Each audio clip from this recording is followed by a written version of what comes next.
Y bueno, tenemos que saber tratar una crisis epiléptica. Debemos saber qué hacer con alguien que se está agarrando el pecho así en la calle, ¿verdad? Tenemos que saber qué hacer con un accidentado, donde lo primero que la gente va es tratar de recogerlo para sacarlo del medio de la calle, ¿no? Y bueno, no lo movamos, vemos que tenemos que hacer las cosas principales. Es decir, nos tenemos que llevar cosas básicas como médicos generalistas. Y esto que yo les voy a explicar ahora tiene que ver con eso, por eso empiezo de esta manera, con algo básico que ustedes tienen que saber, porque les puede pasar. Y a lo mejor no atienden ustedes el parto, pero les puede pasar que tengan que diagnosticar esto y tengan que actuar. Y después van a ver que el no diagnóstico de esto que está sucediendo, que vamos a hablar ahora, o el diagnóstico tardío, o una mala actuación de nosotros como médicos generalistas, hasta tanto llega el especialista o la especialista para hacerlo, puede devenir como muy trágico en la muerte fetal, como menos trágico en una parálisis cerebral de por vida para esa o ese individuo que está adentro del vientre. Porque se trata de una cuestión de hipoxia que genera daño en las células neurológicas.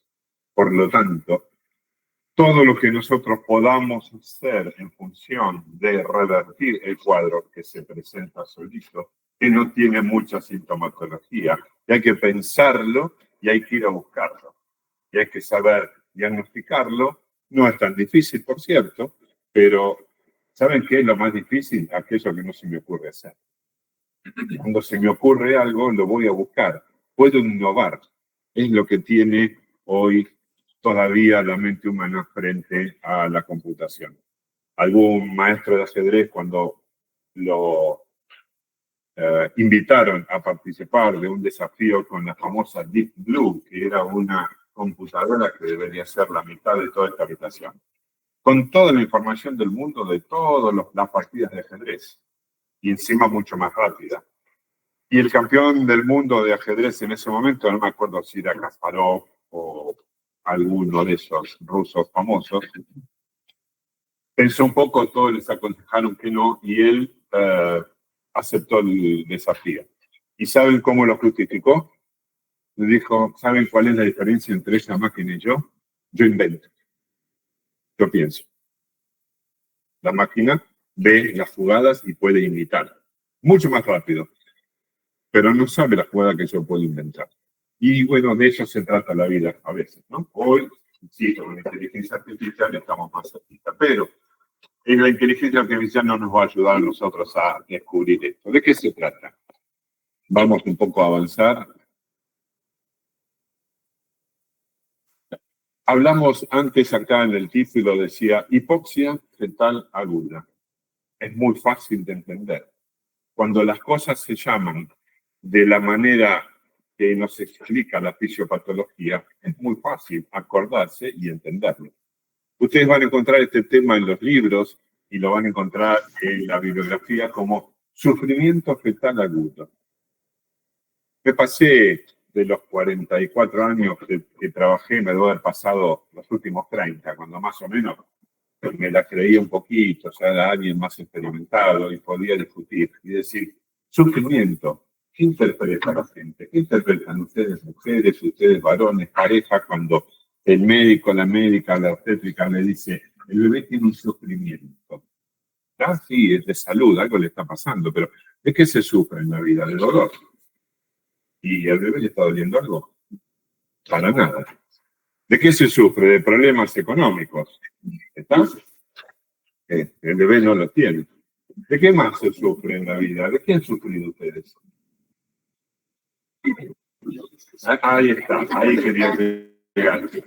Ahí quería llegar, porque ella fue sincera y dijo, de amor.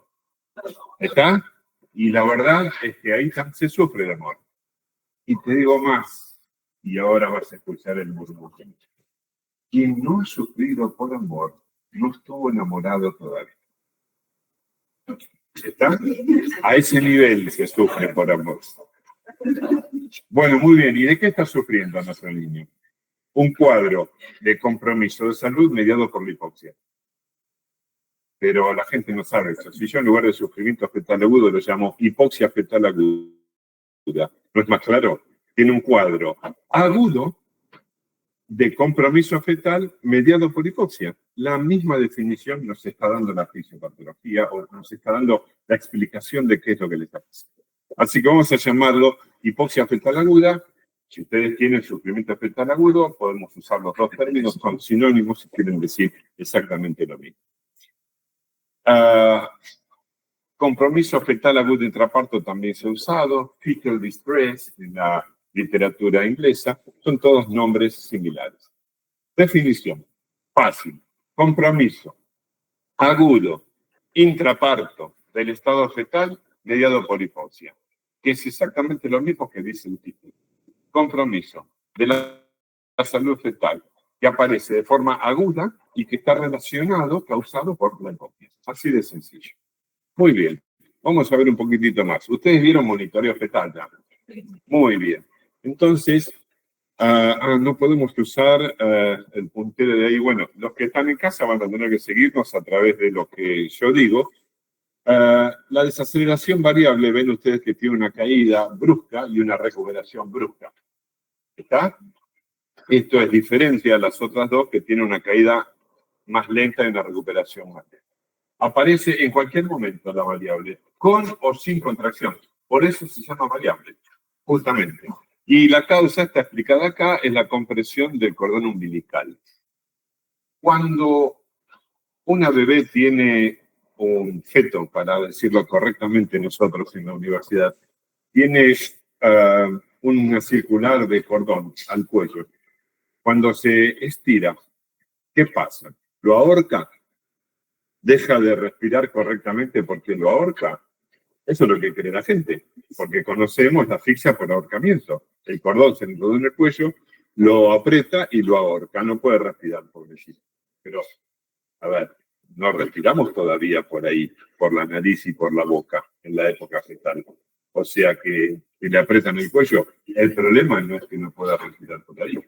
El problema es que en el cuello, en el brazo, en el cuerpo, en la rodilla, en el pie, si yo le doy una vuelta y lo estiro, ¿qué pasa con la luz, con el calibre? Se aplasta, ¿está? Porque lo estiro. Entonces, piensen ustedes en una bandita elástica. Ustedes la estiran. Lo que medía 10 centímetros ahora mide 30. ¿Y cómo? Y la masa es la misma y es más finita. Bueno, lo mismo, se aplasta. Si bien el cordón umbilical no es elástico, pero le pasa, se aplasta. Y disminuye la circulación. Y entonces, al tiempo de disminuir la circulación, podría generar hipoxia, pero más adelante, con el tiempo, una compresión del cordón umbilical entre dos partes fetales, lo tiene debajo del brazo y se mueve y lo comprime. ¿Le va a generar hipoxia? ¿Qué le genera? Un estímulo reflejo, porque como cambia bruscamente la presión, hay un estímulo reflejo del parasimpático. ¿Y entonces qué hace el parasimpático? Disminuye la frecuencia cardíaca. Y entonces cae la frecuencia y rápidamente recupera. Que es exactamente lo que ustedes ven en el dibujo de la desaceleración variable. Por lo tanto, es reflejo. La desaceleración precoz, ustedes ven que el comienzo de la desaceleración y el comienzo de la contracción coinciden o están separados por no más de 15 segundos. Recuerden que como todo gráfico en medicina, en sentido horizontal hay tiempo. Por lo tanto, todo lo que corra en sentido horizontal, el electrocardiograma, el electroencefalograma, todos los de ventilación, todos corren en sentido horizontal. Entonces, el sentido horizontal es tiempo para todos. El monitoreo fetal, lo mismo. Quiere decir que comienzan, o lo que es más fácil de medir, el punto máximo de la contracción y el punto máximo de la desaceleración coinciden o están separados hasta por 15 segundos. ¿Está? Es una desaceleración precoz. Justamente, ¿por qué se le llama precoz? Porque aparece rápidamente. Cuando aparece la contracción, rápidamente aparece la desaceleración. Ustedes, si quieren, llámenlo tipo 1. Yo los desafío a cualquiera que entre mañana por ahí o dentro de un ratito y le pregunto, ¿qué es un tipo 1? No tengo la menor idea. ¿Qué es una desaceleración precoz? Si piensa un poquito, te dice, es algo que pierde velocidad en forma rápida respecto a otra cosa. Porque explica la definición del nombre. Entonces, ¿cómo es mejor llamarlo para poder acordarme? Desaceleración precoz. Llámele DIP 1, está en los libros así, No hay ningún problema. Yo trato de buscar lo que me es más fácil para acordarme y entender, porque si lo entiendo, me lo acuerdo. Si lo estudio de memoria, me lo olvido. Por lo menos una gran parte. Entonces, precozmente, ¿a qué se debe esto? Es una compresión de la cabeza fetal. Una compresión de la cabeza fetal, a ver, ¿dónde podemos encontrar una compresión de la cabeza fetal? Pensemos un poquito. ¿Dónde es más probable que fisiológicamente encontremos en una señora compresión de la cabeza de su bebé? ¿Qué nos ocurre? A ver, en el oligoamnios lo que vamos a encontrar es como es más pequeño el espacio porque tiene menos líquido, es más probable que pueda comprimir el cordón umbilical. Con lo cual, en el oligoamnios lo habitual es encontrar desaceleraciones variables. ¿Está? Ahora, cuando tiene poco líquido, no es frecuente encontrar porque no comprime la cabeza fetal.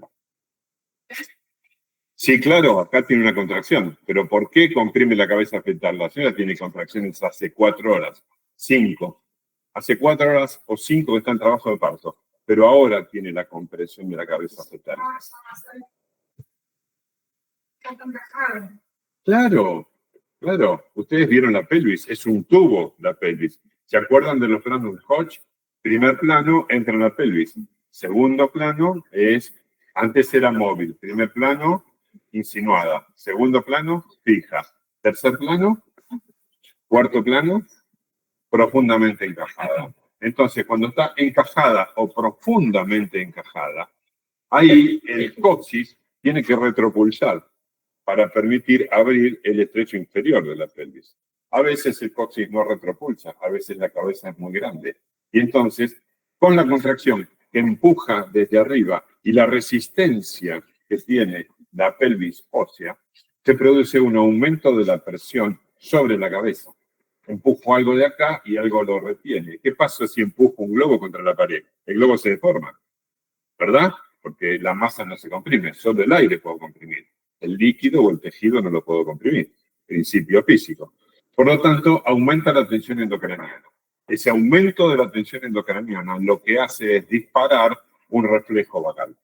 Y ese reflejo vagal es la caída de la frecuencia. Ahora, mientras está la contracción, y cuanto más intensa, más está el reflejo y más intensa va a ser la respuesta. Por lo tanto, cuando la contracción aparece, aparece la desaceleración. Cuanto más intensa es la contracción, más intensa es la desaceleración.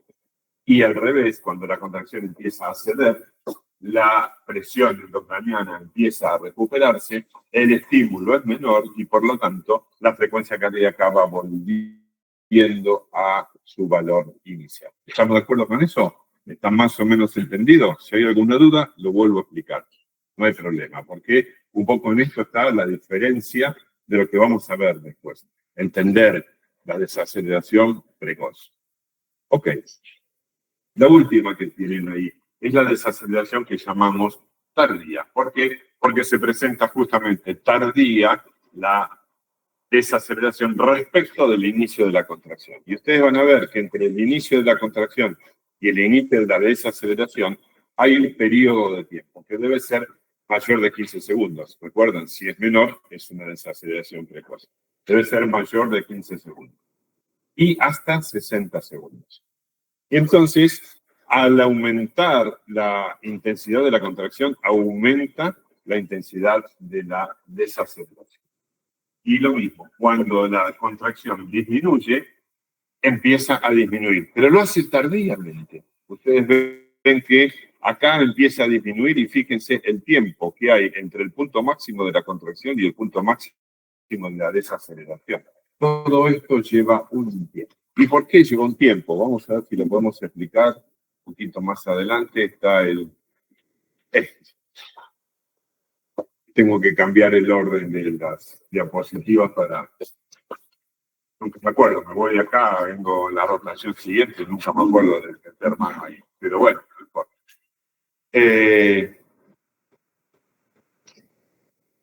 Sabemos que es...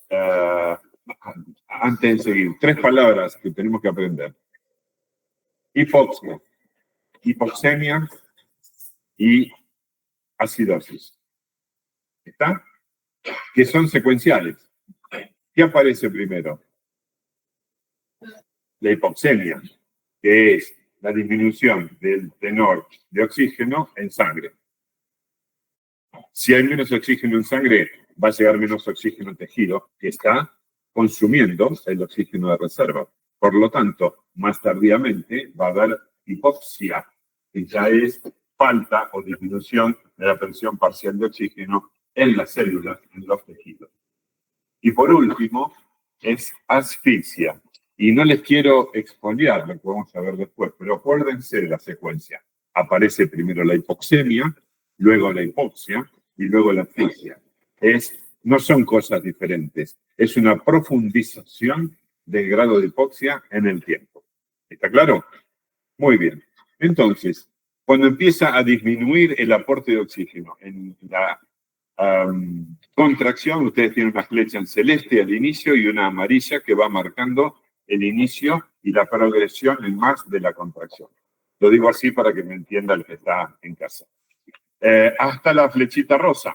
La flechita rosa esta dice que el punto máximo de la contracción no coincide con el punto máximo de la desaceleración. Puede coincidir con el inicio o con cualquier otro momento. ¿Qué está pasando aquí al comienzo? Que al comienzo tengo un útero en relajación y tengo una frecuencia cardíaca a 140. Cuando empieza la contracción, empieza a disminuir el aporte de sangre adentro del útero, porque las arterias uterinas van de afuera hacia adentro del útero. Imaginémonos que cuando el útero se empieza a poner duro, también comprime parcialmente la arteria. No lo hace totalmente porque la arteria tiene una presión, que es la tensión arterial. ¿Está? Entonces, no lo hace totalmente, pero sí disminuye. Es como, ¿alguna vez se vio dormida la mano? ¿Sí? O una pierna, porque la tuvimos comprimida un rato, cruzada de piernas y disminuyó la circulación y entonces la disminución del oxígeno nos da ese cosquilleo que llamamos de pie, mano o lo que sea dormida. Exactamente eso ocurre. Disminuye el aporte de oxígeno, entonces empieza a caer la presión parcial de oxígeno, fetal. Todos tenemos una reserva de oxígeno, de hecho nosotros la tenemos. Yo puedo hacerles estar a ustedes 40 segundos sin respirar, controlando que estén sin respirar y no les va a pasar nada. Cuando les autorizamos a respirar después, vamos a estar un poco agitados, porque el organismo aumenta la frecuencia respiratoria para volver a obtener el oxígeno que gastamos durante ese tiempo que no intercambiamos. ¿Está? Pero no nos va a pasar nada, no vamos a estar hipóxicos, nada. Ahora, ¿qué pasa si jugamos a que nos metemos 1 minuto adentro de la pileta y 5 minutos afuera? 1 minuto adentro, 5 afuera, 1 minuto adentro, 5 afuera. Es posible que quien esté bien entrenado no tenga problemas y recupere, pero es posible que aquella persona que no tiene un entrenamiento porque no hace deporte o porque tiene cierta edad y cierta fibrosis o porque es una persona que fuma crónicamente, esa persona con el tiempo de esa repetición va a tener una disminución de su presión parcial de oxígeno. Y entonces, ¿qué va a pasar? Se va a marear, ¿verdad? Bien. Con el feto pasa algo similar. Empieza a disminuir el aumento de la tensión de la contracción, empieza a disminuir el aporte de oxígeno al feto. Aquellos fetos que tienen una presión parcial de oxígeno disminuida, rápidamente los que tienen una reserva de oxígeno disminuida, rápidamente van a entrar en hipoxia. ¿Está? Sería comparable a la persona fumadora o a la persona con algún problema con un EPOC, por ejemplo. ¿Está? No soportaría 30 segundos sin respirar una persona con EPOC. Creo. ¿Verdad? Entonces, no, a ver, lo soportarían, se va a morir, pero digo que va a tener una disnea importante y va a tener mareos si se lo hacemos varias veces, porque justamente tiene ese problema.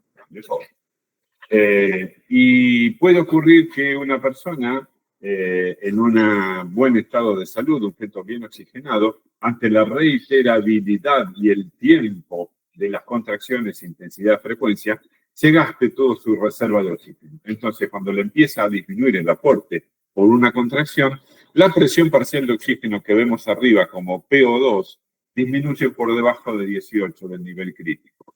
Esto en casa no lo van a poder ver, pero si uno toma la presión parcial de oxígeno antes de que comience la contracción, supongamos 22 en el feto. Si lo toma al comienzo de la contracción, 22. Si lo toma cuando la contracción está en el medio iniciada, a lo mejor, como el aporte, tiene 21. Y si lo toma acá en el punto máximo, a lo mejor ya tiene 19 o 18. Y si la contracción sigue un poquito, al bajar de 18, que llamamos nivel crítico, la respuesta, que en principio es taquicardia, aumento de la frecuencia para recoger el oxígeno que me falta, pasa a ser una bradicardia, la respuesta. Entonces, la respuesta la vemos tardíamente en la contracción con la caída de la frecuencia cardíaca. En el dibujo de arriba, después de la flecha rosa y la flecha más rojita, hay una caída de la frecuencia cardíaca. Y ustedes fíjense que esa caída de la frecuencia es cuando ya la contracción empezó a ceder y está desapareciendo. Y está aportándole buena cantidad de oxígeno. Pero el tiempo que lleva retomar ese oxígeno, absorberlo y aumentar la presión parcial de oxígeno es todo este tiempo de la desaceleración. ¿Quedó claro? Entonces, ¿esta desaceleración es hipóxica o es reflejo? Pensé que la respuesta iba a ser a los gritos. Hago la pregunta de nuevo. Esta contracción, el origen de esta desaceleración, la desaceleración tardía, ¿reconoce un origen reflejo o un origen hipóxico? Ahora me gustó. Ahora nos pusimos atentos. Hipóxico. ¿Está? Entonces, vamos a volver un poco para atrás. Aquí, ¿recuerdan ustedes cuando dijimos antes que es un compromiso fetal mediado por hipoxia? ¿Estamos? Entonces, ahora que tienen esto y saben que hay 3 tipos de desaceleraciones, ¿en dónde ocurre cada una? ¿Por qué ocurre cada una? ¿Y cuál es el origen? Si yo les digo, les repito a ustedes, que el cuadro de hipoxia fetal aguda es un cuadro de compromiso fetal de origen de aparición aguda y de origen hipóxico.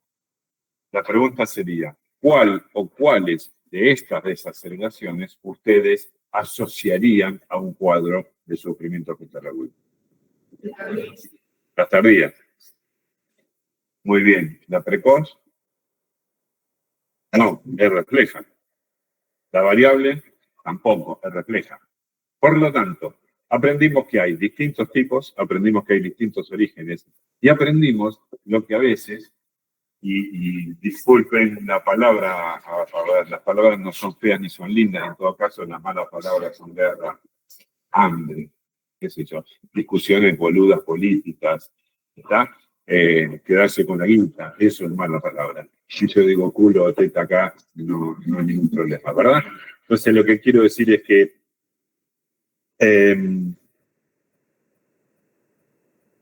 muchas veces yo he tenido que agarrar a algún residente en mis años después de la residencia, cuando fui jefe residente, o médico interno, o responsable o jefe de sala.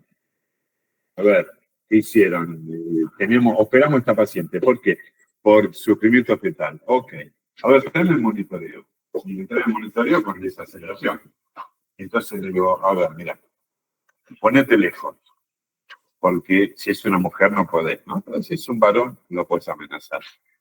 Ponete lejos porque te voy a pegar una patada de puntín en la camisa por pelotudo. ¿Cuántas veces te expliqué que hay desaceleraciones precoces y tardías?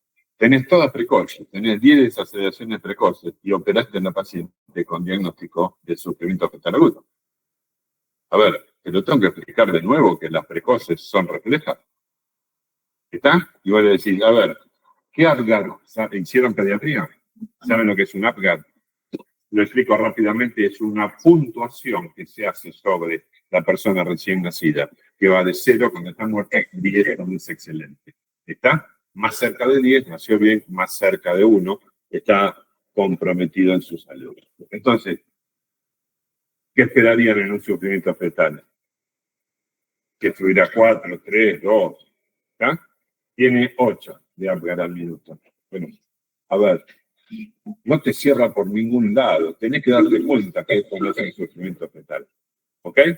Entonces, soy muy insistente en esto porque no cualquier desaceleración es un sufrimiento. Así que aprendamos bien que tiene que ser la desaceleración tardía. El resto son simples bradicardias que veremos cuál es el origen, pero no son de ninguna manera sufrimiento fetal. ¿Estamos de acuerdo hasta aquí? ¿En casa estamos de acuerdo? ¿Seguimos? Muy bien. Entonces, el diagnóstico, porque tengo una desaceleración tardía. Salgo corriendo, bradicardia fetal, sufrimiento fetal, hipoxia. No, pará. Puede ocurrir que por alguna circunstancia una contracción fue demasiado intensa o demasiado duradera y ocurrió lo que estábamos hablando de disminución de la presión parcial de oxígeno. Pero es un hecho aislado y no configura en sí mismo. No es lo mismo tener una tarde de temperatura que tener una semana, ¿verdad? Y son 37,8, igual, pero el tiempo no define. Entonces, para hacer el diagnóstico necesitamos 3 contracciones seguidas, acompañadas cada una de ellas por una desaceleración tardía.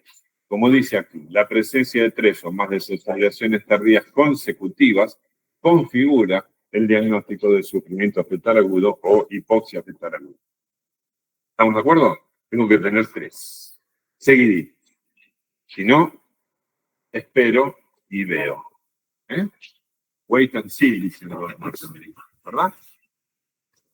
Bueno, para los que están en casa, esto es difícil de explicar cuando no tenemos el puntero aquí para mostrárselo, pero bueno, vamos a ver. Vamos a ir al canal de abajo. El canal de abajo son las contracciones uterinas. Y el canal de arriba es la frecuencia cardíaca fetal. ¿Está? Cada columna vertical que ustedes ven en este trazado es 1 minuto de tiempo. Es la velocidad con la que habitualmente trabajamos. Podemos hacerlo a 2 o a 3, pero habitualmente con 1 minuto nos alcanza. Quiere decir que entre el inicio, la primera contracción, hay 1, 2, 3 minutos, después hay 1 minuto, 2 minutos de espera hasta la siguiente contracción, que es la segunda, que es más alta, y así lo medimos en tiempo. Y después medimos arriba la frecuencia cardíaca. Y ustedes ven para los que están en casa, en la segunda contracción, en la más alta, mirando de la izquierda de la pantalla hacia la derecha, la segunda contracción. Si siguen para arriba, ustedes ven que tiene una pequeña caída de la frecuencia cardíaca sobre la línea. También tiene una pequeña posterior. Y eso me genera una duda. Pero bueno, vamos a ver. La siguiente contracción, que ustedes siguen para arriba, coincide la desaceleración con la contracción, el punto máximo de la contracción con el punto máximo de la desaceleración. ¿Coincide en casa? ¿Lo están viendo? Bueno, vamos a ver la tercera. Acá hay una pequeñita continuación de esta contracción que no tiene importancia, pero también ven que hay una pequeña caída. Acá hay una contracción, la última a la derecha, que es bastante grande y duradera. Si ustedes prolongan hacia arriba, también hay una caída de la frecuencia cardíaca. ¿Esa caída corresponde en tiempo a la contracción o aparece después? Corresponde. Entonces tenemos 1, 2, 3, 4 desaceleraciones. ¿De qué tipo? Precoces. ¿Son bradicardias fetales? Sí. Son caídas de la frecuencia cardíaca. ¿Está? A ver, entendemos que bradicardia fetal es permanente por debajo de 110. Eso es la bradicardia permanente. Ahora, una caída de la frecuencia cardíaca y la recuperación, por extensión, la llamamos una bradicardia fetal transitoria, pero bradicardia fetal activa. Entonces, hay 4 desaceleraciones, y esto es un cuadro de hipoxia fetal aguda. Y sin embargo, hay 4 contracciones con 4 desaceleraciones. Y hay que tener cuidado, porque esto es fisiológico. ¿Saben qué es lo que está pasando acá? Seguramente. Si yo veo esto, vengo de, no sé, de ver otra paciente en mi consultorio, salgo de operar y el residente me muestra este monitoreo. Yo lo miro y le digo, bueno, andá preparando todo y empezá a avisar a la enfermera que traiga la camilla, que pase a esta paciente a la sala de partos. La paciente te mira. ¿Por qué? ¿Qué te enseñé yo? ¿Dónde aparecen estas desaceleraciones y en forma frecuente? Con el aumento de la presión endocraniana. ¿Está? ¿En dónde? Cuando está encajada o profundamente encajada. ¿En qué plano estará esta cabeza? Tercero o cuarto. Está seguramente con una dilatación avanzada. ¿Está? Entonces, hacete el bobby, quédate acá, atender el parto en la cama, que no es lo ideal, y después mañana te cascoteamos y tenés que traer 2 docenas de empanadas de castigo. No, ya la paso. La pasa y al ratito la paciente va a parir. Pero esto uno lo aprende con los años. ¿Está? Entonces, esa es la explicación de por qué esto. ¿Es bradicardia fetal? Sí. ¿Es sufrimiento fetal? Muy bien, vamos a ver este. Más allá de la espectacularidad, que las caídas son mucho más grandes. No se fijen en la espectacularidad de la caída. Fíjense en la coordinación entre el punto más alto de la contracción y el punto más profundo de la desaceleración. Entonces, tenemos varias contracciones abajo. Si ustedes quieren, la primera es como una mitad. En la siguiente, ustedes si van para arriba, van a encontrar que entre el punto máximo de la contracción y el punto máximo de la desaceleración hay casi 1 minuto. ¿Verdad? Se ve que hay casi el tiempo de una columna, casi 1 minuto. Si tomamos la segunda, estamos en duda. Si tomamos la tercera, ¿está?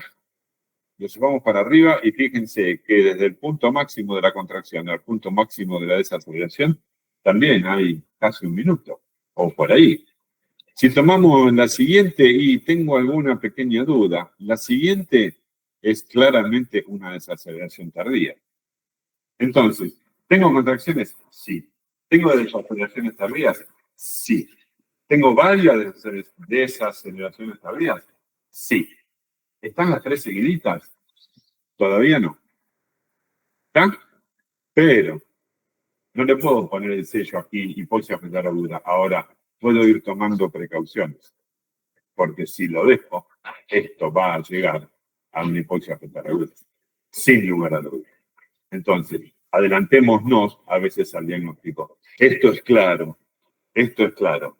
A lo mejor no es tan claro para salir corriendo y operar a la paciente y a lo mejor sin las condiciones adecuadas, porque esto es lo que vi cuando la paciente llegó a la guardia. Y vamos a ver después qué necesito para una cesárea, necesito tiempo y cosas. Entonces, a lo mejor estoy tomando decisiones apresuradas, pero que con esto tengo que tomar precauciones, no le quepa la menor duda. Está muy claro que tiene desaceleraciones tardías, repetidas. ¿Ok? Muy bien. Este último es solo para mostrarles qué es lo que pasa cuando hay un daño hipóxico y ocurre la muerte fetal. Este era un caso que tenía una frecuencia cardíaca de 150, no, a ver, 120, 135 por minuto más o menos. De repente cae, se mantiene la bradicardia y lo que va a ocurrir con este efecto es que se muere. Esto no es que uno ha dejado morir, esto es algo, era un polimalformado, hace un montón de años ya, que nos llegó a nosotros, y bueno, después de muchas discusiones con la familia, se decidió que naciera por vía natural, porque si no era una cesárea, y llevarse nada a casa, ¿está? Llevarse una cesárea y ningún niño a casa. Entonces se permitió un parto natural, empezó y el bebé falleció durante el trabajo de parto. Y aprovechamos a tener este registro, simplemente para mostrárselos. Muy bien. ¿Se acuerdan que yo les dije que un feto podía estar hipóxico ya al llegar al trabajo de parto? Ustedes seguramente, Vera ya les dio hipertensión arterial. Muy bien. Entonces me van a poder contestar esta pregunta. ¿Qué es lo que llamamos habitualmente? Porque esto es sufrimiento fetal agudo, ¿no? Si hay un agudo, hay uno crónico. Si no, ¿a qué llamamos sufrimiento fetal crónico? ¿Alguien? Están practicando para el carnaval. Bien. yo les di la pauta, ¿no? Hipertensión arterial. ¿Qué ocurre cuando una mujer es hipertensa y no está bien controlada?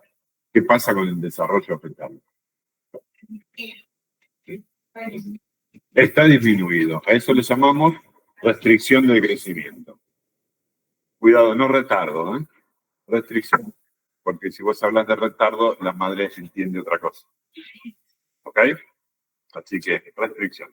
Digo porque en libros antiguos van a encontrar retardo del crecimiento. Y lo hemos cambiado en los últimos 20 años por restricción, que es más lógico y más correcto. Restricción del crecimiento.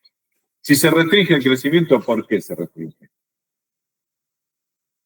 Le llega menos flujo, justamente por la hipertensión arterial. Y si le llega menos flujo, ¿qué va a pasar con la producción de orina fetal? Disminuye. Y si disminuye la producción de orina fetal, hay oligoamnios, que es el componente principal del líquido. Entonces hay oligoamnios. Entonces, la restricción del crecimiento la vamos a poder ver porque los tamaños fetales están disminuidos, en general armónicamente disminuidos, mide menos, pesa menos, tiene menos desarrollo, tiene menos líquido, y sabemos que tiene una edad gestacional correcta porque ya lo venimos testeando desde el comienzo del embarazo. Eso es una restricción del crecimiento. Si le llegó menos nutriente, y por ende tiene menos orina, ¿qué habrá pasado con el oxígeno que le llegó? También estará comprometido. Entonces, esa criaturita tiene una hipoxia crónica. ¿Está? A lo mejor no es por debajo de los 18 milímetros de mercurio, tiene 20. Pero ¿tiene reserva respiratoria? ¿Qué le va a pasar a la cuarta o quinta contracción? Enseguida va a disminuir por debajo de 18 y enseguida va a empezar a mostrar desaceleraciones tardías. Eso es lo que tiene un niño con restricción del crecimiento. Entonces, llévense ustedes este primer concepto. Si tengo una restricción del crecimiento comprobada, porque vengo controlando a este feto desde hace tiempo, y con sucesivas ecografías en una madre hipertensa, va creciendo cada vez menos, ya está por debajo del percentil 8, el percentil 5, cuando estaba en el 40, y tiene oligoamnios, es una restricción del crecimiento. Entonces, puede mejorar o puede disminuir la velocidad si yo trato bien esa hipertensión. Pero el daño está, no recupera, porque la patología está. Entonces, en algún momento lo tengo que hacer nacer, porque adentro no está bien, no se está alimentando correctamente, y eso lo puedo hacer afuera. Entonces, decido, como tetra, finalizar el embarazo. ¿Lo harían por una inducción? Jamás, porque saben que tiene una hipoxia crónica. Y si ustedes le ponen contracciones, le van a llevar a una hipoxia aguda rápidamente. Entonces, eso es una indicación necesaria. ¿Cómo hicimos para deducir esto? Pensamos. Tenemos los datos, lo que tenemos que hacer es tejerlos y pensar. ¿Se dan cuenta que no siempre eso lo explican los libros? Bien.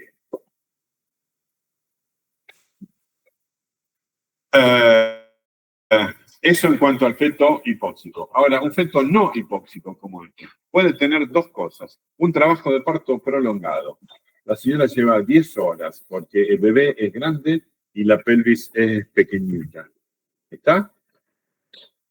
A ver, ustedes seguramente tienen todos alguna llave en el bolsillo, en la cartera, en el morral. Todos tenemos una llave.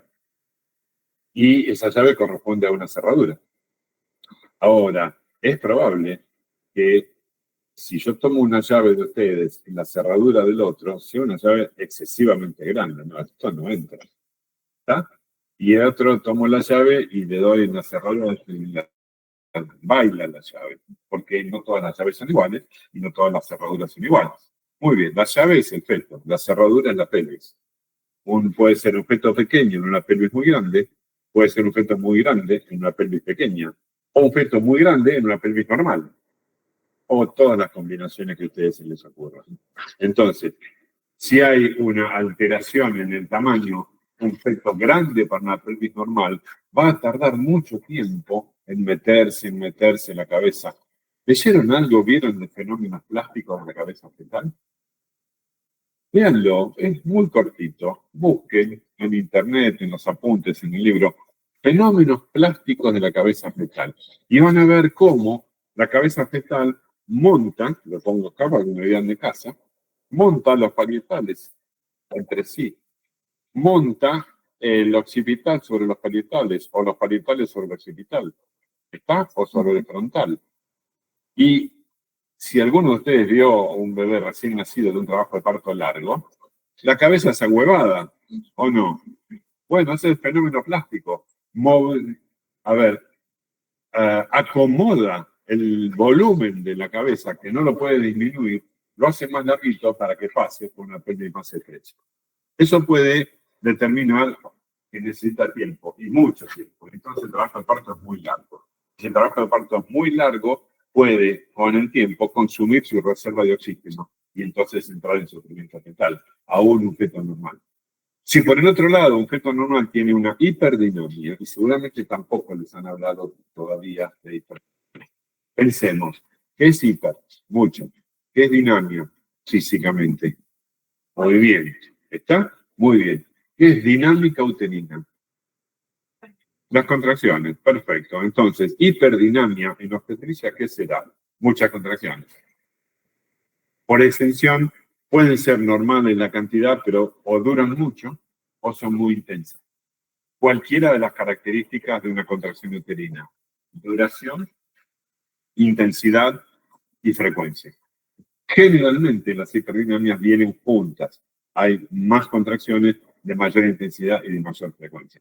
Pero podrían aparecer separados. Entonces, ¿qué pasa si en 10 minutos yo tengo 3 contracciones de 1 minuto? ¿Tá? Tengo 3 minutos de cada 10 en contracción y 7 de recuperación. ¿Me siguen, diría Lilita? ¿Sí? ¿Qué pasa si yo tengo 5 contracciones de minuto y cuarto? Voy a estar 6 minutos y medio en contracción y 3 minutos y medio en recuperación. ¿Me alcanzan esos 3 minutos y medio para recuperar el oxígeno que consumí? Probablemente no. ¿Y qué va a pasar con el tiempo, con esta hiperdinamia? Vamos a llegar a la hipoxia fetal. Entonces, así se llega a la hipoxia fetal. O por una hiperdinamia o un trabajo de parto prolongado. Esto es lo que yo les decía, feto sin reserva de oxígeno, con un trabajo de parto normal, lo que les dije de la hipertensión. ¿Está? Con un trabajo de parto normal, un feto sin reserva va a llegar a la hipoxia fetal. Muy bien, ahora vamos a ver.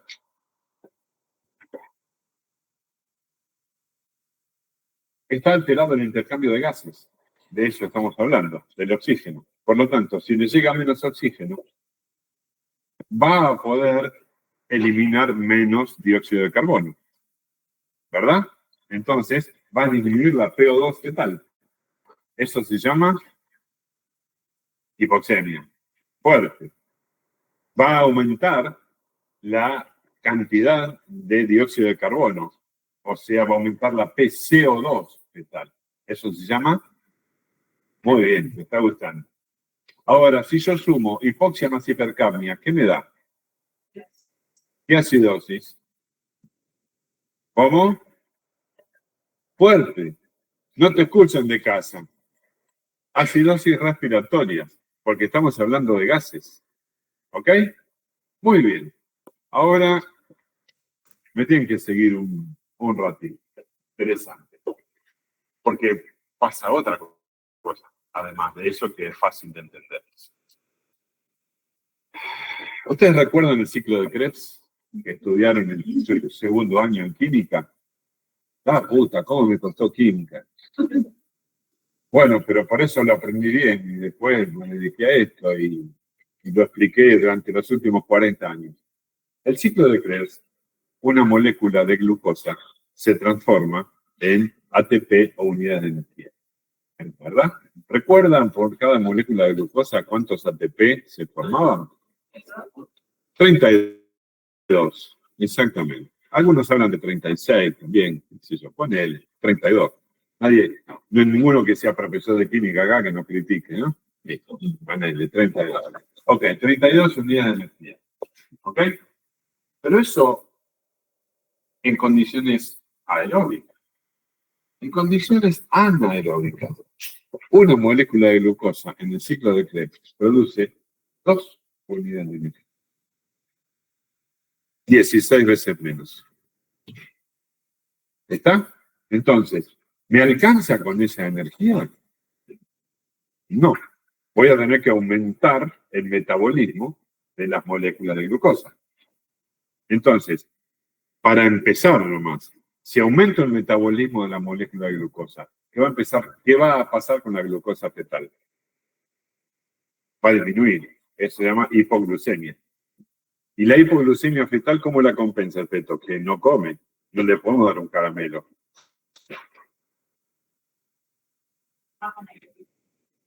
No, estamos hablando de molécula de glucosa. ¿Cómo corrige la hipoglucemia? Ah, no, al revés. Con glucogenólisis. Claro, gluconeogénesis sería al revés. ¿Está? Sería la glucosa que te sobra transformada en glucógeno. Bien, pero está orientada, y eso me gusta, que piensen, que vayamos a buscar ese dato que está, vaya a saber en qué neurona, pero que lo sabemos. ¿Está? Y se llama glucogenólisis. Y entonces el feto va a estar, para empezar, en hipoglucemia y en glucogenólisis, ¿no? Con un gasto que ya el hígado va a tener que hacer algo. Bueno, muy bien. Pero por otro lado, ¿qué residuo produce el ciclo de Krebs habitualmente? Los sorprendí. Ácido pirúvico y ácido láctico, entre otros. Los más importantes son estos. ¿Qué pasa con este ácido pirúvico y ácido láctico? En todos nosotros estamos produciendo permanentemente. Acá algunos varones que deben ver fútbol. Ustedes vieron que los jugadores, generalmente los de fútbol, todos, pero enfocan más a los de fútbol en la cancha con mucha frecuencia. Sin embargo, no escupen en otros lados, en el entrenamiento. No escupen cuando los están entrevistando. ¿Por qué escupen? Nunca se sentaron. Porque es una manera de eliminar el ácido láctico que está en el organismo en forma grande, porque están en un despliegue físico importante, y entonces se concentra en la saliva. Y para eliminar el ácido láctico, concentrado en la saliva, se produce más saliva. Por eso tienen más saliva y escupen más. Muy interesante. Entonces, pero el feto no escupe. ¿Está? ¿Cómo lo elimina? Lo metaboliza por el hígado fetal, sin ningún problema. Ahora, cuando vamos a decir, a ver, estoy en anaerobiosis, produzco nada más que 2 moléculas y de las 32. Entonces, yo puedo decir, juguemos un poquito imaginando un juego numérico, ¿no? Yo puedo decir, bueno, no necesito 32 ATP. Me arreglo con la mitad. Dame 16. Ok, para darte 16, tengo que metabolizar ¿cuántas moléculas de glucosa? 8, no una. Quiere decir que, aunque ahorra energía, multipliqué por 8, en nuestro ejemplo numérico, la producción de residuos. Y esa, porque multipliqué por 8 la cantidad de moléculas que estoy manejando. Eso lo puede eliminar el hígado fetal. No lo puede eliminar tan rápido, al menos. Entonces, ¿qué va a pasar con el ácido láctico y el ácido pirúvico? Se van a acumular. ¿Y eso cómo se llama? ¿Qué acidosis? Porque la otra me había dicho que era acidosis, ¿o no? Y entonces, metabólica. ¿Se dan cuenta por qué pregunto acidosis qué? Porque no es lo mismo una acidosis respiratoria que una acidosis metabólica. ¿Cuál se imaginan que aparece primero? La respiratoria es mucho más rápido. La otra necesita un tiempo, pero aparece. ¿Y cómo se llama la sumatoria de acidosis respiratoria y de acidosis metabólica? Mixta. Muy bien. ¿Se acuerdan ustedes al principio que yo les puse que era hipoxemia, que era hipoxia y que era asfixia? Muy bien. Al comienzo tenemos hipoxemia. Después, cuando baja del valor crítico, ¿recuerdan? Después, ¿qué va a pasar? Ese oxígeno que no le llega a la célula va a usar el que tiene de reserva. Y va a llegar un momento en que está en la disminución de la presión parcial de oxígeno intracelular. Eso es hipoxia. Y si a esa hipoxia le agregamos acidosis metabólica y respiratoria, la sumatoria de todo eso en obstetricia lo llamamos asfixia. De manera que cuando hablemos de asfixia fetal, estamos hablando de algo que empezó por hipoxemia, siguió por hipoxia y hoy tiene asfixia. Y si tiene asfixia, ¿qué tiene? Y fantástico, tiene disminución de la presión parcial de oxígeno, tiene hipoglucemia, tiene acidosis respiratoria, tiene acidosis metabólica. Eso tienen que contestarme si yo les pregunto qué es la asfixia fetal. ¿De acuerdo? ¿Y en qué termina esto? En daño de la célula nerviosa. En daño de cualquier célula. ¿Está? Pero si... A ver, vamos a ir un poquito. Si yo lo tomo rápidamente, ese daño puede no producirse. Si yo demoro un poco, el primer tejido que va a sufrir es el tejido nervioso. Por lo tanto, va a haber alteraciones nerviosas y vamos a tener un niño con una discapacidad seguramente, o una niña, con una discapacidad por parálisis cerebral. A eso se le llama. Y si no hago nada y el cuadro fluye, lo que vamos a tener es el óbito, vamos a tener muerte fetal. Y vamos a ver por qué. ¿Qué otra cosa pasa? Seguimos pensando. Parte de lo que le voy a preguntar ya apareció ahí, así que espero que él lea y me la conteste. ¿Sí? Pero la pregunta era, para hacerlo pensar, era si no puedo intercambiar rápidamente el oxígeno y necesito proteger ciertos tejidos que son muy sensibles a la hipoxia. Entonces, lo que puedo hacer es redistribuir, pedirle a un tejido que no va a tener tanto problema, que todavía se exija más, disminuya su utilización y me preste ese oxígeno para un tejido que lo necesita más, porque si no se daña. ¿Está? ¿Y cuáles son los tejidos que tengo que proteger? El tejido nervioso, el músculo cardíaco y las suprarrenales. Porque si no tengo las hormonas suprarrenales, no voy a poder tener muchas de las cosas para manejarme.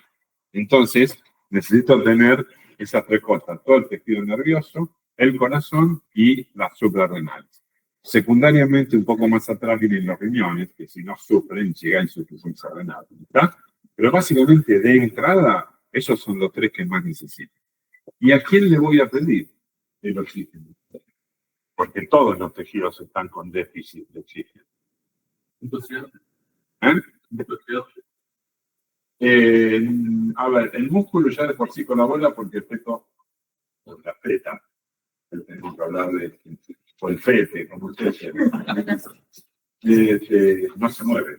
Entonces ya no está consumiendo. Y no puede darnos mucho. Colabora no gastando, pero no puede darnos mucho. A ver, pensemos. ¿A quién le podemos pedir oxígeno? ¿A quién le voy a pedir plata si necesito en la familia? Al que más tenga. ¿Sí? Que va a ser el que más fácilmente me puede prestar. Entonces, ¿a quién le voy a pedir oxígeno? Al órgano más grande del cuerpo humano, que es la piel. La piel. Entonces, si yo pudiera espiarlo por el ombligo y mirar adentro, vería que nuestro feto está pálido. ¿Está? Porque disminuye su circulación, recicla ese oxígeno, redistribuye, mejor dicho, ese oxígeno que necesita. ¿Y qué otro gran órgano le puedo pedir para que me dé oxígeno? Al tubo digestivo, lo dice ahí. Está clarito ahí. El tubo digestivo y es grande, es otro órgano muy grande. ¿Está? Entonces le pedimos que disminuya al máximo su utilización de oxígeno. ¿Y qué pasaría? Los músculos, como hablamos con él, cuando gastan menos oxígeno, se quedan quietitos, no trabajan. ¿Está? Entonces uno pensaría, ¿qué pasa con el movimiento del intestino cuando me da ese oxígeno? Y la lógica diría, se queda quieto, hay un hilio. ¿Está? Pero esto es contrafáctico. El intestino, cuando está con una hipoxia muy severa, aumenta su peristaltismo. Y entonces, al aumentar su peristaltismo, ¿qué pasa con el contenido que está? Se elimina. ¿Y cómo se llama ese contenido? Y entonces, ¿a dónde se elimina? ¿Y dónde aparece? En el líquido amniótico. Entonces, cuando llega la paciente y detectamos que tiene desaceleraciones tardías, vemos si rompió bolsa y tiene meconio. Y si no, rompemos nosotros bolsa, si el cuello está algo permeable. ¿Está? Para poder, en una época, hace un montón de años, porque no soy joven, por el 82, 83, un poquito después que yo entré al hospital a trabajar, lo que hacíamos era mirar con un tubito que tenía una luz, ¿tá? Un endoscopio, a ver en el cuello, a través de la membrana, a ver si era meconial o no. Imagínense que romper las membranas en ese momento era todo un riesgo de infección. Bueno, la medicina ha ido evolucionando, ¿verdad? En otra época podíamos pinchar, pero pinchar para sacar líquido y ver que era meconial significaba el riesgo de llevar gérmenes de afuera para adentro. Entonces hoy no se hace ninguna de esas cosas, se rompe la membrana si se puede. Y ves si hay meconio. Si hay meconio, ¿hay o ha habido sufrimiento fetal? No hay otro. Si no hay meconio y hay desaceleraciones, estamos bien porque llegamos rápido.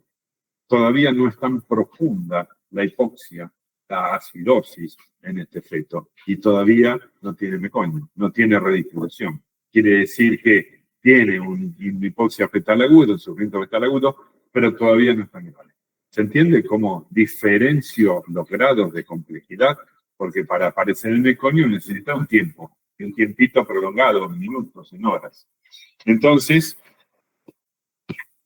le pedimos al tubo digestivo y a la circulación periférica. Muy bien. Permítanme, y a ver si me siguen los que están en casa. Los que están en casa se pueden reír mejor que los que están acá, que por vergüenza no se van a reír. Pero... Vamos a poner un ejemplo. ¿Tu nombre, que estás con el mate ese tan lindo? Sí, Lucio. Lucio, qué lindo nombre, Lucio. Sí. Digo por extensión, Lucía es uno de los nombres que más me gustan. Muy bien. Hay una canción hermosa de Serrat, la escuchaste alguna vez, ¿no? Vuela esta canción para ti, Lucía, la más bella historia de amor que tuve y tendré. ¡Qué declaración! Bueno, entonces Lucio, con Lucio vive en Castelar, en una hermosa quinta de Castelar, divino, muy lindo, que aprueba y le va todo bien por ahí, envisadito en la casa, y cada uno se lleva lo que va a comer, pero bueno. Pero la cuestión es que Lucio, para llegar acá a las 8, se levanta Julio, a las 6 sale de la casa, y tiene que caminar unas cuadras hasta la ruta, para tomar el 545 hasta la estación. Y de ahí tomar el Sarmiento, en este ejemplo, hasta 11 y de ahí venirse para. Así que tiene un ratito de viaje más allá del costo, que hoy está saladito.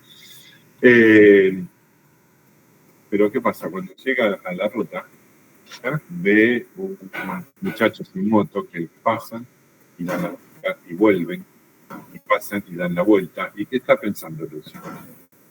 Bueno, ¿dónde me meto el celular? Empieza a pensar, puse la tablet en la mochila, no la puse. ¿Está? ¿Cuánta guita tengo? ¿Qué zapatilla me puse?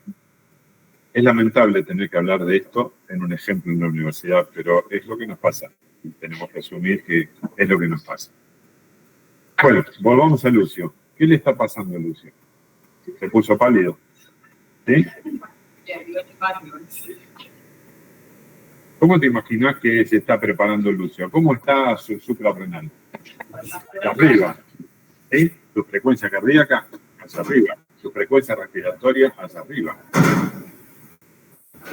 Lucio está en una situación de redistribución de oxígeno, porque le está pidiendo oxígeno a la piel, le está pidiendo oxígeno al intestino. ¿Para qué? Para tener oxígeno disponible, que se está preparando o para la lucha o para la huida.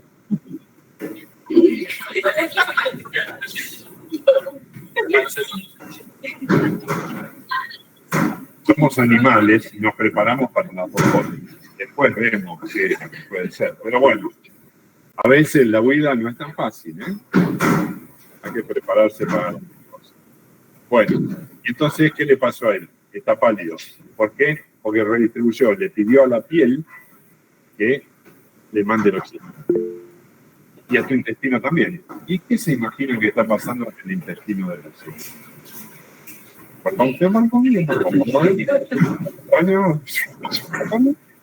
Y aumenta el metabolismo. Y corre el riesgo